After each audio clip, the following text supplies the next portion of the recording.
Welcome back to The Explainer, everyone. I am absolutely thrilled to have you here today because we're jumping into the culminating chapters of a truly fascinating framework. We're going to explore the architecture of awareness, but specifically, we're zooming in on legacy and humanity. Throughout this explainer, we're going to see exactly how our personal operating systems, our inner awareness, our character, those daily habits we all have, how they actually connect to the broader world around us. So we're basically taking a journey that starts inward with self-discovery and moves outward into human contribution. Right out of the gate, I want to hit you with perhaps one of the most profound rhetorical questions of human existence. What will remain because I lived? Just let that sink in for a second. It instantly shifts our focus, right? Away from all that temporary personal success, like wealth or fame or status, and it points us directly toward lasting significance. It's asking us to measure a meaningful life, not just by what we gather for ourselves, but by what we actually leave behind for the people who come next. Okay, let's dive into this. The truth is, none of us begins life as a blank page. We step right into a story that was running long before we got here. We inherit so much more than just our DNA. We're talking language, culture, traditions, and even fears and opportunities. Our baseline awareness is built on a foundation that we frankly didn't lay ourselves. So that brings us to Section 1, the inheritance we receive, understanding our generational foundation. When we look at generational influence, we're really looking at the continuing impact of all these inherited factors on who we are. Literally everything, from the way your family handles an argument, to the historical events that shaped your specific community, or even the language you use to describe your feelings. All of that forms the initial construct of your reality. Like we said, no one starts from absolute zero. These influences generally fall into four main buckets: biological, family, and cultural. But I really want you to notice that fourth one there, personal. Well, those first three are just handed to us, often totally without our permission, right? That fourth one is entirely created by your own awareness and your own choices. It really boils down to this brilliant maxim. You inherit an architecture, but you are responsible for renovating it. How empowering is that? Awareness gives us the ultimate freedom to look at what we've been handed and actually make choices about it. We get to intentionally preserve the healthy, life-giving traditions, and we also get to heal and stop the harmful patterns before they pass on to anyone else. We are the renovators. This process is what the source calls the generational evolution engine, or, essentially, becoming the bridge. It's a clear path. You receive your history, you take the time to understand it, you transform the unhealthy parts, you create something new, and then you pass it forward.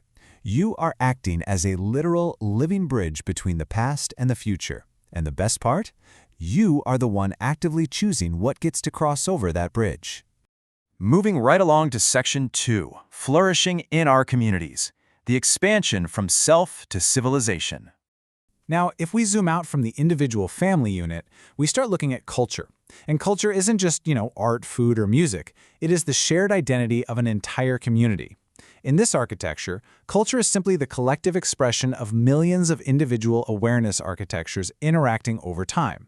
So it stands to reason, when individuals improve their operating systems, society itself improves. Let's move to and see how this builds through what is called the community cycle. We start small with the individual, then it scales up to the family, the community, the city, the nation, and finally, all of humanity. The absolute key takeaway here is that every single level of this cycle depends entirely on the health of the previous one. You literally cannot have a flourishing civilization without healthy communities, and you just can't have healthy communities without healthy individuals making conscious, renovated choices. Which perfectly cues up Section 3, redefining leadership and service, transforming influence into human flourishing. So, the crucial point is, to build that healthy society we were just talking about, we have to completely dismantle the modern view of leadership. You know the one. It's obsessed with authority, position, and power. The human operating system completely replaces that outdated model with service and a deep commitment to human flourishing. In this new model, power is not the objective, service is. Influence is simply the tool you use to achieve that service. You can see right here, true leadership is an intentional use of character, wisdom, vision, and influence to help people. Leaders in this framework, they don't want to just create followers. They want to develop more leaders. They use whatever influence they have to lift people up, to clear obstacles out of the way, and to basically leave every system and every person much better than they found them. Section 4. Love as actionable awareness, the highest expression of human development. Now, in the system, love is definitely not just a fleeting emotion. It is a firm decision. It's actually the highest operating principle of this entire framework. It is the highest form of awareness expressed through tangible, compassionate action. It's the intentional commitment to seek the well-being of others.